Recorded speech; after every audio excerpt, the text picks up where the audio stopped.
Hi guys, நானும் என் ஃப்ரெண்டும் வந்த இடத்துல ஒரு ஏரியில் உட்காந்துருந்தப்ப ஒரு பாம்பு ஒன்று இருந்துச்சு. அது ஏதோ வலையில் மாட்டிகிட்ருக்குன்னு நினைக்கிறேன்.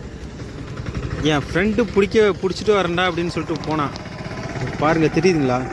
பட் ஆனால் அதுக்காட்டி அந்த பாம்பு சல்லுன்னு போயிடுச்சு ஃப்ரெண்டு. மின்னல் வேகத்தில் போயிடுச்சு அந்த பாம்பு.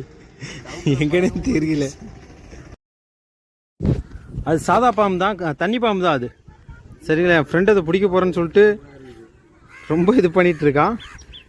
வந்துட்டான். பட் அவன் கண்ணுக்கு இல்லை பங்காளி, இங்கே இவ்வளோ பேர் பாம்பு செத்து கிடப்புற. அது எடு காய்ஸ், இங்கே பாருங்க. அந்த வலையில் மாட்டிட்டு ஏதோ பெரிய நெல்லை பாம்பு ஒன்று செத்து கிடக்குன்னு நினைக்கிறேன். ஓ, நான் அடுத்துடாடி